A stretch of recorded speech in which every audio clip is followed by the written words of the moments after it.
Question के देखिए कितना बार क्वेश्चन पूछा गया बिहार बोर्ड के एग्जाम में, झारखंड बोर्ड के एग्जाम में काफी बार पूछा गया। जैसे किरचॉफ के नियम को लिखे और उन नियमों का उपयोग करके हीट-स्टोन ब्रिज के संतुलन की व्यवस्था प्राप्त करें। जैसे कि आपको प्रूफ के साथ बता रहे हैं, देखिए यहाँ पे बिहार बोर्ड लिखा हुआ है। देखिए यहाँ पर आंख फाड़ के देख लीजिए, आंख में बढ़िया से चश्मा लगा के देख लीजिए कि देखिए बिहार बोर्ड के 90, 1990, 1992, 1994, 1998, 2002 के एग्जाम में पूछा गया है। आपका बोलिएगा कि 2000 पहले का 2009 तक आपको पता होगा, लेकिन इससे पहले कैसे पता है तो देखिए आप प्रूफ के साथ देख लीजिए। चलिए वीडियो को शुरू करते हैं। देखिए बिहार बोर्ड के लगभग 10 बार एग्जाम में पूछ रखा है, काफी इंपॉर्टेंट क्वेश्चन है। किरचॉफ के नियम को लिखे। चलिए दोस्तों शुरू करते हैं। कैसे आप लोग आशा करते अच्छे होंगे। हम लोग इस वीडियो में देखने वाले हैं किरचॉफ के नियम। आप तो देखा ही होगा कि कितना बार पूछा गया क्वेश्चन है और कहां से पूछा गया क्वेश्चन है। यह काफी बार एग्जाम में पूछा गया क्वेश्चन है। किरचॉफ के नियम को लिखे तथा उन नियमों की सहायता से क्या हीट-स्टोन ब्रिज की संतुलन की व्यवस्था प्राप्त करें। देखिए आपको इसमें 2 क्वेश्चन क्लियर होगा। किरचॉफ के नियम क्या है, दोनों नियम, और साथ में क्या होगा, इनकी सहायता से हम हीट-स्टोन ब्रिज को याद करेंगे। तो इस प्रकार यह क्वेश्चन काफी बार पूछा जाता है। चलिए वीडियो को शुरू करते हैं। यह लॉन्ग क्वेश्चन में काम आता है 12th क्लास का फिजिक्स का। चलिए वीडियो को शुरू करते हैं। तो आ चुके हैं फर्स्ट, यानी कि जो किरचॉफ का प्रथम नियम, यानी कि किरचॉफ का प्रथम नियम क्या है वह बताना है। तो किरचॉफ का प्रथम नियम क्या कहता है, देखिए यहाँ पे क्या लिखा हुआ है।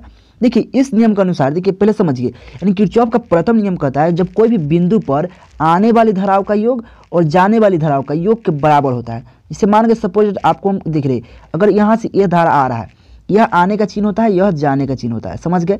तो हम यहाँ पे थोड़ा सा हम बताते हैं आपको। अच्छा देखिए बात समझिएगा, ये नहीं कि थोड़ा ज़्यादा हम एथी कर रहे हैं तो नहीं।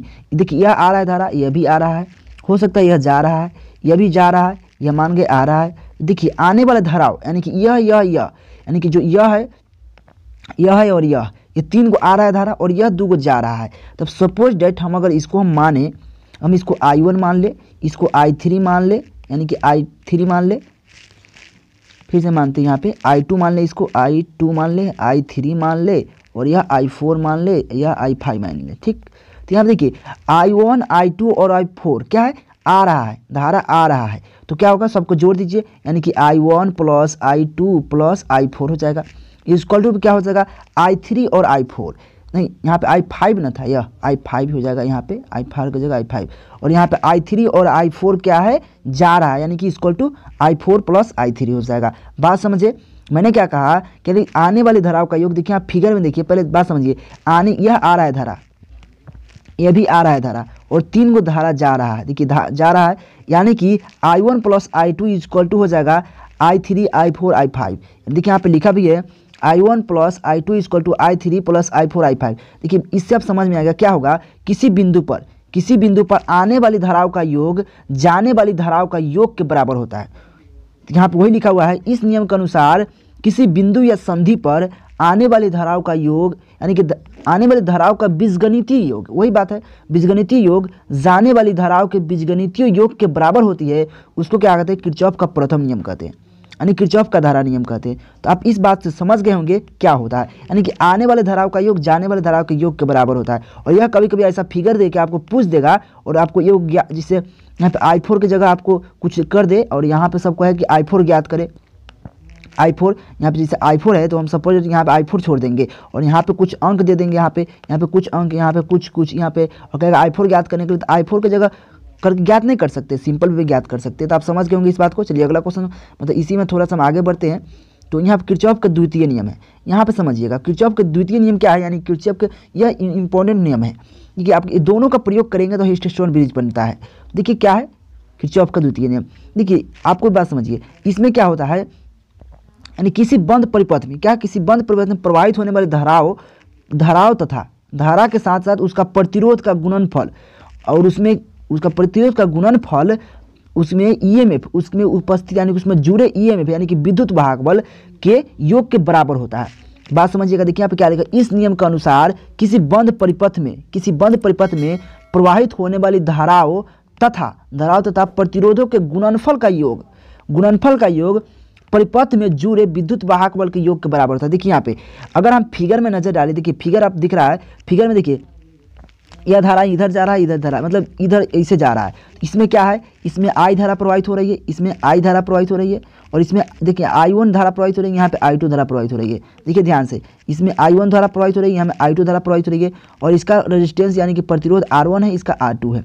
तो क्या करेंगे, हम लिखेंगे हम loop A B C D, यानी कि हम तीन इसके लिए सिर्फ लेते हैं, सिर्फ इसके लिए। तो क्या होगा ए बी सी डी ए, तो वही हुआ ए बी सी डी। तो ए बी सी डी के लिए हम ले ए बी सी डी के लिए तो क्या होगा I1 R1 क्यों होगा, क्योंकि इसके कहता है कथी, इसे परिपथ में जो बिंदु है यानी कि प्रवाहित होने वाली धारा तथा प्रतिरोधों का गुणनफल, यानी कि धारा इससे I1 प्रवाहित हो रहा है, इससे इसमें प्रतिरोध R1 है, तो इसलिए लिखेंगे I1 R1, ठीक। प्लस इसलिए लिखेंगे क्योंकि धारा जो इसमें जा रहा है तो इधर इसमें जा रहा है। अगर आपको सपोज डैट ई धारा अगर इसमें जा रहा है और ये भी धारा इसमें आता, अगर ई धारा इसमें आता तो यहाँ पे माइनस लिखते, लेकिन यहाँ पे देखिए बेसिकली ये धारा किस में जा रहा है, इसमें नहीं आकर इसमें नहीं कर इसमें यहाँ जा रहा है, यानी कि सीधा जा रहा है। ऐसे अगर धारा अगर बाई चांस उल्टा आता, अगर जैसे इधर से ई जा रहा है, ठीक, हम मैं यहाँ पर समझाने का प्रयास करता हूँ। यहाँ पे देखिए जैसे ई धारा इधर से जा रहा है, ठीक, ई धारा अगर उधर से आने लगता तो यहाँ पे माइनस, अगर इधर से माइनस नहीं आ रहा है यानी कि इधर से इधर में जा रहा है यानी कि प्लस। बात समझ गए होंगे। तो देखिए तो I1 R1 plus I1 R2, देखिए यहाँ पे I1 है, I2 है और R2 है, तो इसका हो गया। और देखिए उसके EMF उसके यानी कि विद्युत वाहक बल E1 है और यहाँ पे E2 है, तो धारा सीधा बह रहा है इसलिए E1 प्लस E2। तो धारा लूप कितना होगा, लूप ABCD के लिए था, लूप ABCD के लिए यह था। अगर लूप हम देखें यहाँ पे अगर लूप CDEF चाहे एफ ही, यहाँ पे CDEF के लिए हम देखें, CDEF के लिए देखें तो इसमें क्या है, अगर इसमें देखें तो धारा में लूप क्या हो रहा है, यानी कि I1 यानी कि I2 प्रवाहित हो रहा है R2 के साथ हो रहा है ना। तो अगर इसमें देखिए इसमें क्या है, इसमें भी धारा सीधा प्रवाहित हो रहा है, इधर से आ रहा है इधर में है और इधर से इधर जा रहा है। अगर ये उल्टा जाता है इधर से इधर तो यहाँ पे माइनस लगाता है, लेकिन यहाँ पे प्लस क्यों है, क्योंकि धारा सीधा बह रहा है। तो I2 है और R2 है ना। उसका प्लस देखिए इसमें धारा को प्रवाहित क्या हो रहा है, इसमें धारा जो प्रवाहित हो रहा है बेसिकली इस लाइन में धारा क्या प्रवाहित हो रहा है, I1 प्लस I2 प्रवाहित हो रहा है। तो I1 प्लस I2 में ना R3 गुना होगा, क्योंकि जो प्रतिरोध के साथ गुना करेंगे तो I1 प्लस I2 गुने क्या लिखेंगे R3 इक्वल टू क्या होता है EMF के बराबर होता है। यानी कि देखिए इसमें जो कि धारा जो EMF है यानी कि विद्युत वाहक बल है सिर्फ E2 है, इसलिए E2 के बराबर होगा। अगर इसमें देखें तो EMF नहीं है तो यानी कि जीरो होगा, प्लस जीरो, तो जीरो से कोई फर्क नहीं पड़ता, इसलिए हो जाएगा इतना। तो फिर से हम एक बार पढ़ने का प्रयास करते हैं। किसी बंद परिपथ या किसी बंद परिपथ में प्रवाहित होने वाली यानी कि प्रवाहित होने वाली धाराओं तथा प्रतिरोधों का गुणनफल, यानी कि जो धारा प्रवाहित होगा वह और उसका प्रतिरोध का गुणनफल का योग उसमें जुड़े तथा उसमें परिपथ में जुड़े का EMF यानी कि विद्युत वाहक बल के योग के बराबर होता है। तो यह समझ गए होंगे। हम अच्छा समझाने का प्रयास किए, फिर भी नहीं समझा कमेंट कीजिएगा। और यह क्या नाम कहता है, ये तो सिंपल है, किसी धारा के मतलब कोई भी बिंदु पर आने वाली धाराओं का योग जाने वाली धाराओं के योग के बराबर होता है, प्रथम नियम। और दोनों नियम आपको 2 नंबर में मिलेंगे, आपको कभी कभी दोनों पूछेंगे, तो यह देख लीजिए। तो चलिए आगे बढ़ जाते हैं, तब तक हम आगे चलते हैं। देखिए यहाँ पे हीटस्टोन ब्रिज यानी कि हीटस्टोन सेतु क्या है, इसको आपको यहाँ शुरू करना पड़ेगा। आपको यह मेन है कि आपको इसको प्रूव करना पड़ता है इसकी किरचॉफ के नियम की सहायता से। तो किरचॉफ के नियम अभी पढ़े हैं, तो किरचॉफ के नियम की सहायता से आपको प्रूव करना है। तो सबसे पहले हम फिगर कुछ समझते हैं, उसके बाद हम आगे बढ़ते हैं। फिगर समझ लीजिएगा तो सब चीज़ हो जाएगा। देखिए फिगर कुछ इस प्रकार से बनाना है, फिगर इस प्रकार से बनाना है। देखिए मान लीजिए यहाँ पे कोई धारा यानी कि बह रहा है, इससे धारा इधर से बह रहा है, देखिए धारा बह रहा है। धारा जब धारा यहाँ से बहेगा यहाँ तक जाएगा बिंदु ए पर, तो 2 हिस्सों में बट जाएगा। लेकिन धारा मेरा I था, देखिए यहाँ पे 2 हिस्सों में बट गया, तो 2 हिस्सों में बटेगा, एक इधर एक इधर, तो 2 हिस्सा में टूट जाएगा। मतलब आधा कुछ इधर बहेगा कुछ इधर बहेगा। तो हम इधर मान लिया I1, इधर मान लिया I2, समझ गए।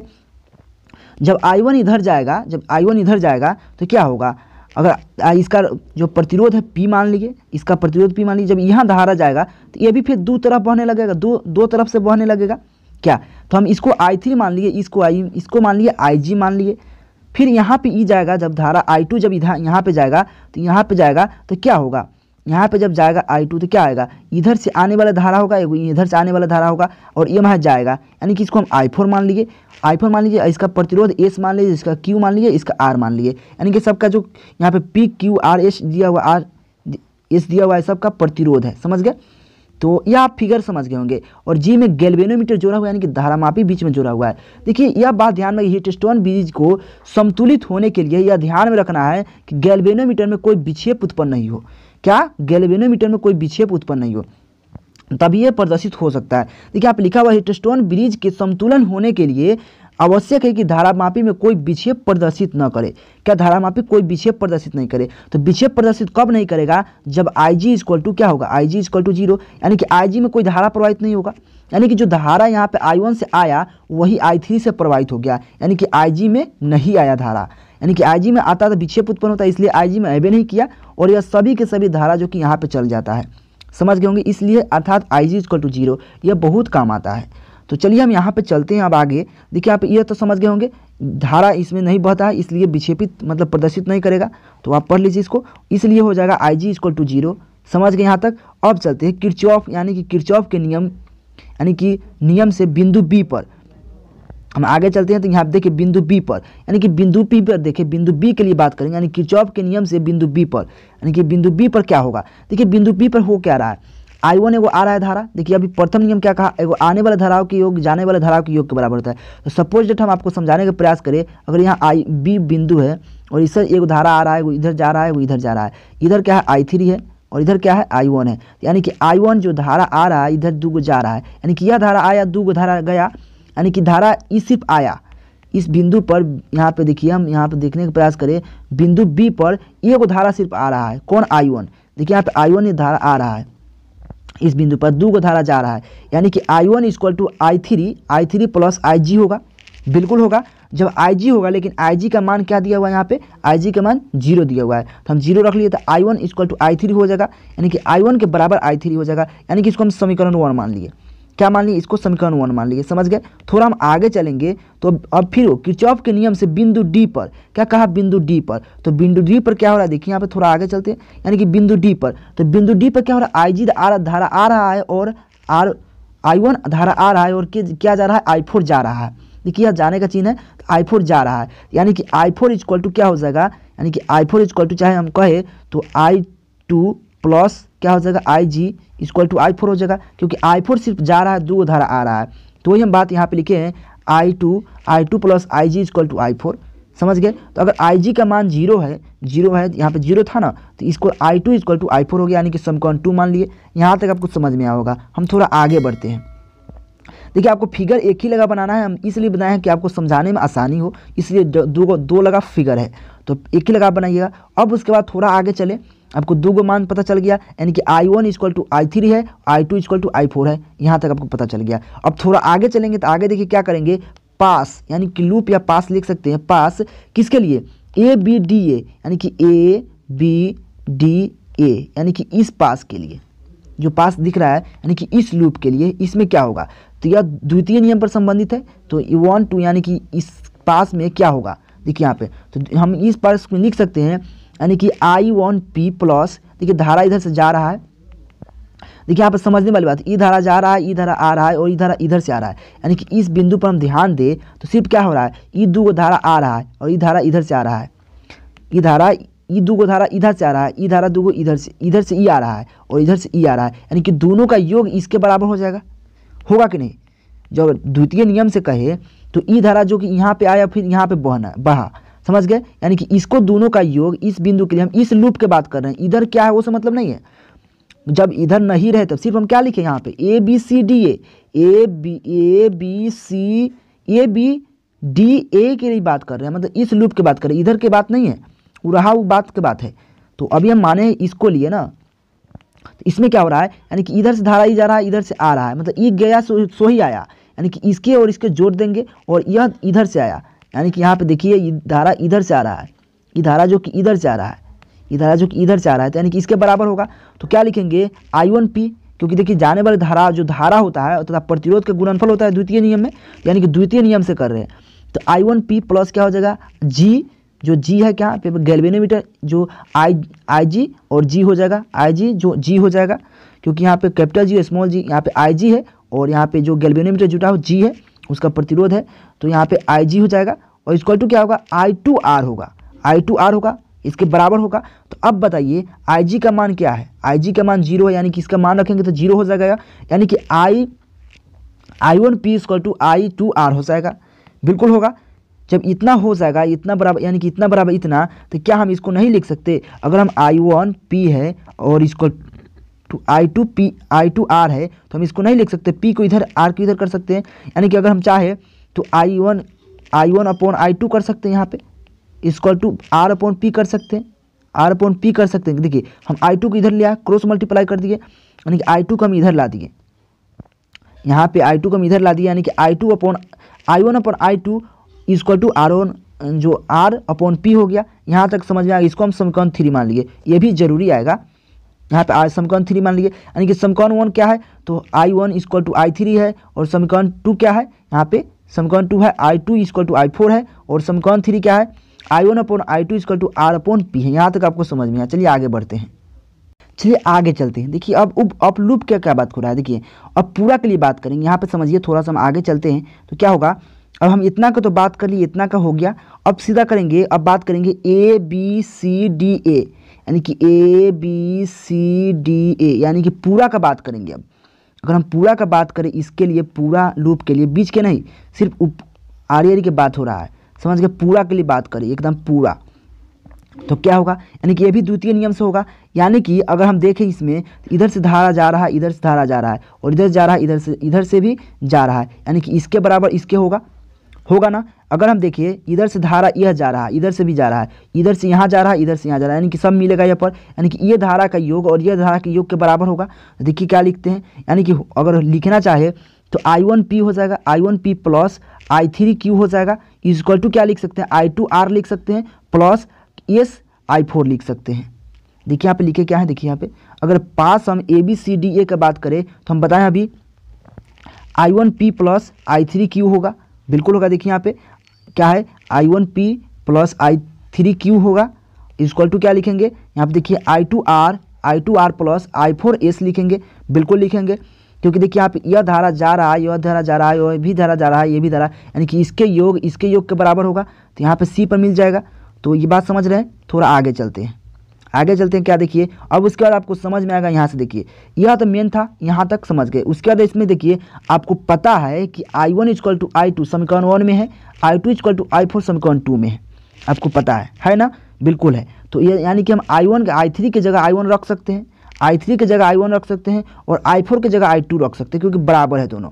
तो वही हम किए हैं। देखिए यहाँ पे I1 तो IP रहबे करेगा, यानी कि I1P रहेगा, प्लस क्या होगा, I3 की जगह I1 रख दिए, I1Q हो जाएगा।